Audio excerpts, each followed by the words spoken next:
Well, it's so good to be with you this morning, and I am so thankful to be participating together with you in National Recovery Month, where the theme is We Recover Together. When my wife and I were in our first full-time ministry work in Byesville, Ohio, 36 years ago, we lived in a small town in a small county with a small hospital. It was not unusual that when a minister, a pastor, went to the local hospital to visit, we did what was called making the rounds. We just went from one room to the next, saying hello to people, praying with people. Some of them might be members of our church. Most of them were not members of our church.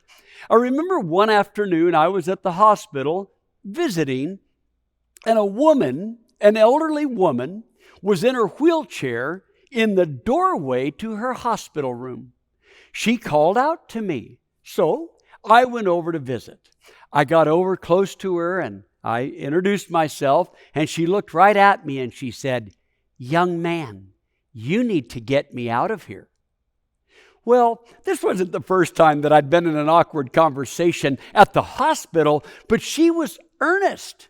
So I looked at her and I sweetly said to this elderly woman, "Oh, ma'am, I can't." And she looked right at me and she said, "Oh, yes, you can." And I thought, uh-oh. So I looked down and I realized for the first time that she is restrained in her wheelchair, that they've actually got restraints on her, and she's got one of them kind of torn a little bit, right? And so I was like, "No, I can't." And she then loudly says, "Yes, you can." And I thought, uh-oh. So what I wanted to say to her was, "No, I won't." Oh, maybe I could, but I'm not going to. You don't need to be out of that wheelchair, and apparently you need to be in the hospital. And all I could think of was, I got to get out of here. But the truth was, that woman was right. If I wanted to, and if I thought it was right, I could have got her out of there. You see, one of the things we recognize in life is there's a difference between can't, meaning unable, and won't, meaning discernment. Should I be doing this? Is this best to be doing this? And what I was using was the wrong word. Then I think about what it means to recover together. And someone asks, "Will you help me in my recovery? Will this church walk faithfully with me in recovery?" And the answer from this church for decades has over and over again been, yes, we will. We learned that from Jesus Christ. It is Jesus who centers healing and recovery to the gospel, to His mission, and to our commission, our joining of Him in the healing of the world. In the original language of the New Testament, which is Greek, there are multiple words for healing. Like some of them are like actual medical terms that actually refer to what we would consider someone going to the doctor. But some of the terms are other familiar terms like therapy. That's from a Greek term. Or the word for salvation, which means that beyond just someone getting better physically, they want to be made whole in every way, as we looked at in our conversation with Brian Kite last week. When Jesus healed the 10 lepers, it was the one who came back to Jesus to encounter Jesus again that was saved.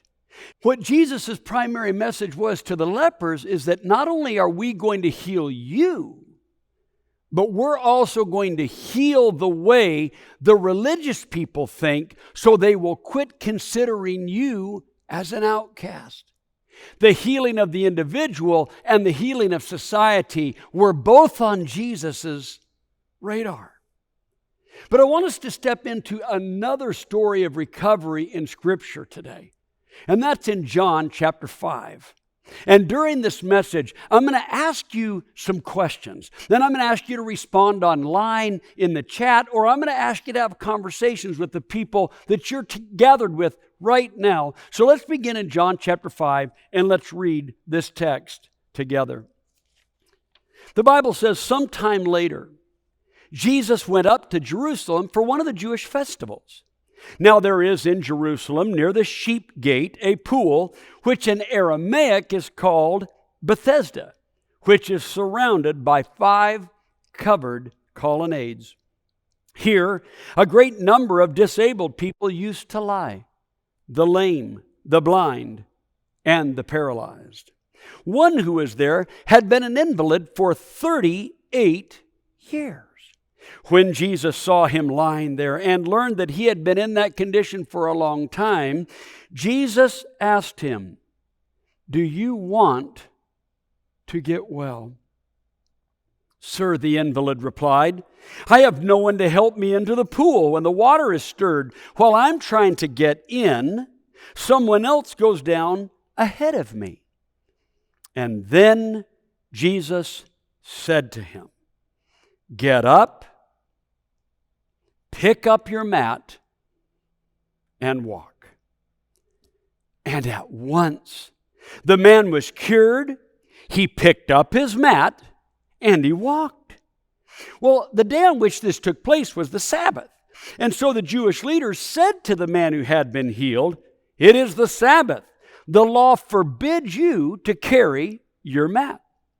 But he replied, "Well, the man who made me well said to me, 'Pick up your mat and walk.'" So they asked him, "Well, who is this fellow who told you to pick up your mat and walk?" Well, the man who was healed had no idea, for Jesus had slipped away into the crowd that was there. Later, Jesus found him at the temple, and he said to him, "See, you are well again.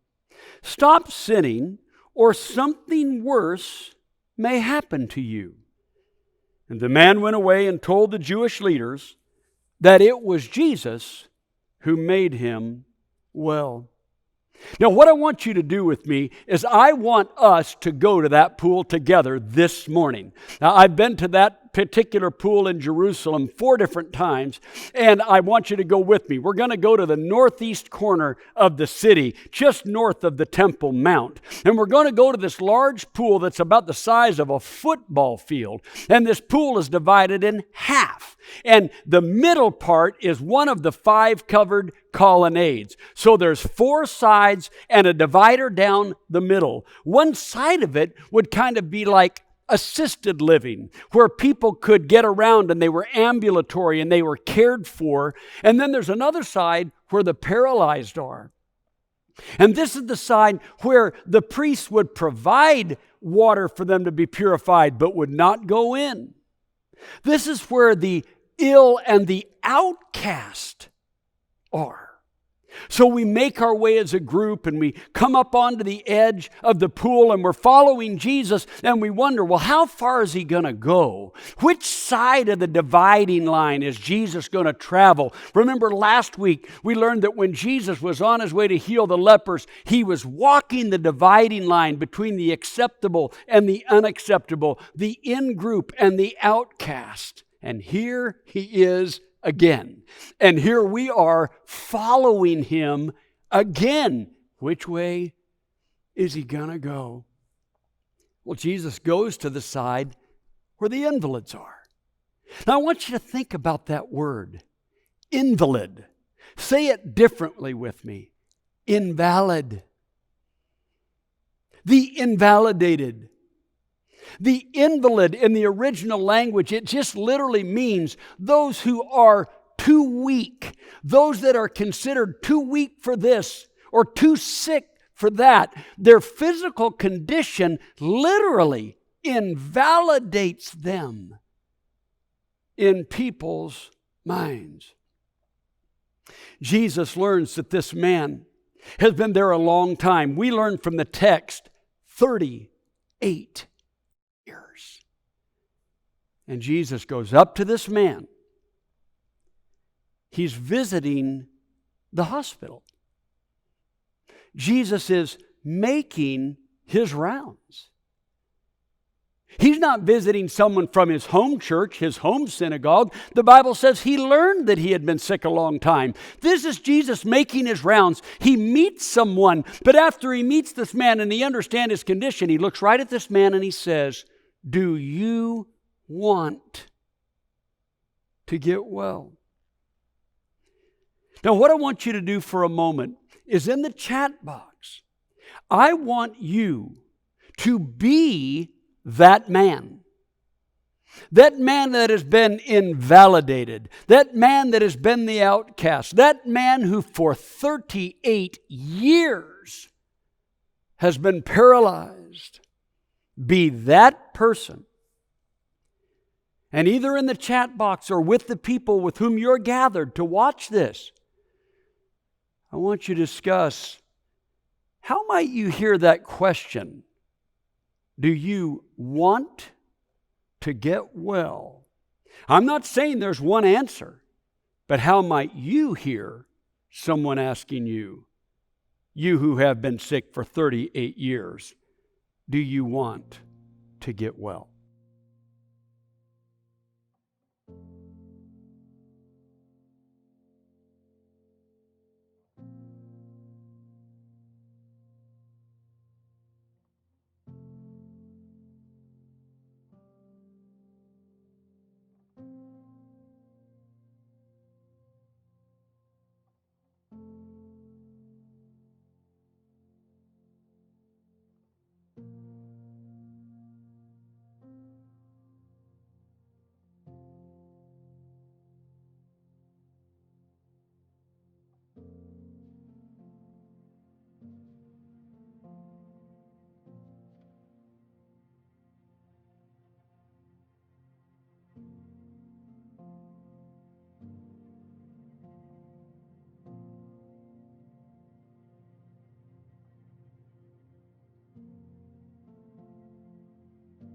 So I can kind of imagine some of your answers, but here's the next thing I want you to notice. When Jesus says, "Do you want to get well?" the man doesn't say yes. Look back at the text. The man says, "I have no one. I have no one to help me. I have no one to help me get into the water when the water is stirred. I have no one to help me get into the water when the water is stirred. Everyone else who is able gets in first, which means that me, the person who is disabled, has no chance. For 38 years, I've had to face the reality that I have no one to help me."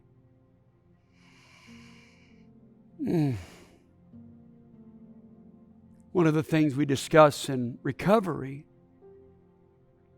is that isolation is the opposite of recovery. This man doesn't just feel helpless, he feels hopeless. I don't think it's rocket science to understand how he got there, but now I have another question for you. And either in the chat box or with the people that you've gathered with, I want you to take on a second question. I want you to discuss this for a few moments. How did he not see help in Jesus?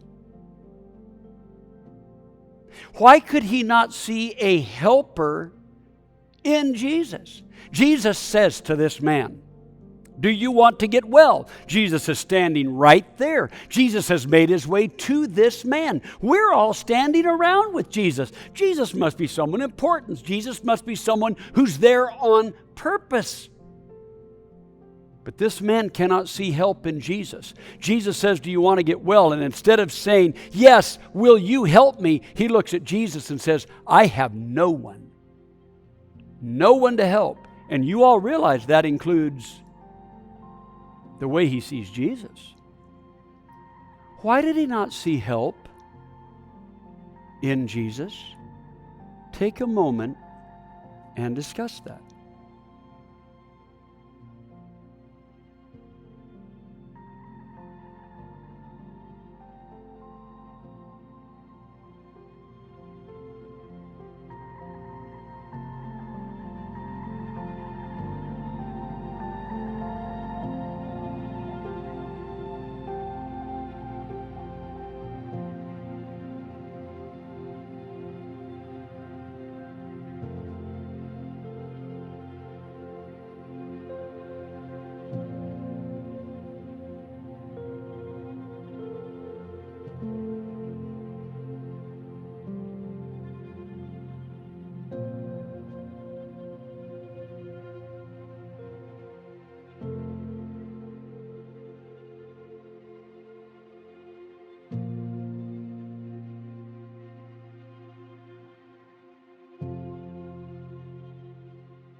I'm sure that was a pretty riveting conversation. Because isn't it true that we, like that man, can sometimes feel like we have no one? Oh, we might say, yeah, well, you've got family, you've got the church, you've got your recovery community. But inside our hearts, we feel isolated, we feel lonely, we feel alone. We feel like no one knows the trouble I've seen. No one gets the depth of my sorrow. No one really wants to help. In Brian's message last week, one of the things that he reminded us of is if you want to take a step in recovery, you're going to have to take a step of faith that means that you would trust again in spite of past trauma, past hurt, past betrayal.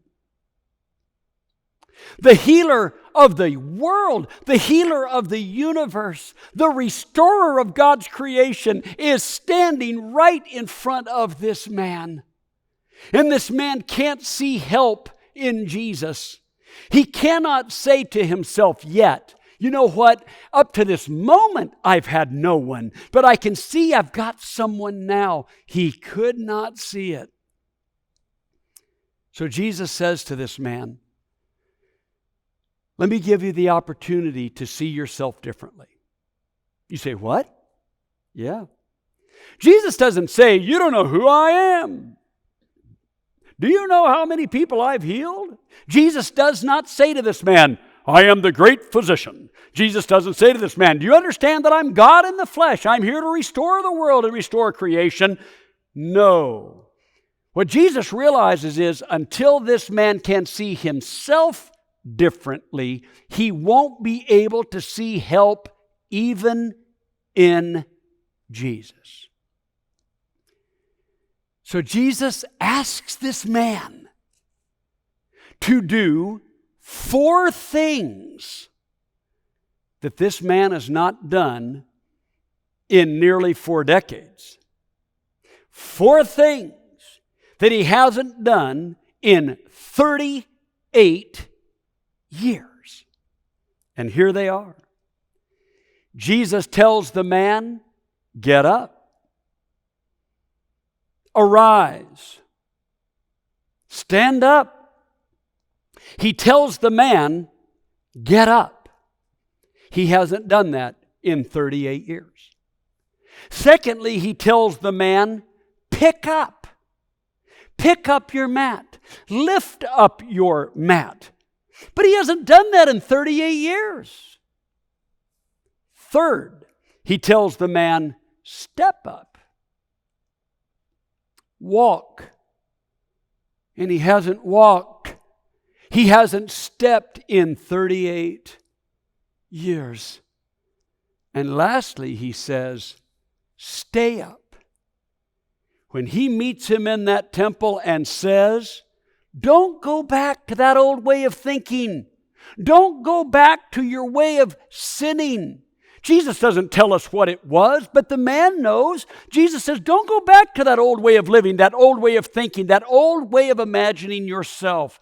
It is time right now, Jesus says to this man, to do 4 things you haven't done in 38 years, but because I stand here, I declare to you, Jesus says, you are capable, you are able, you have the capacity and the capability to do the 4 things I'm about to tell you to do. You haven't done them in 38 years, but because I am here, it is now possible, because with God all things are possible. He says to the man, get up, pick up, step up, and stay up. And the man does. And the man does it.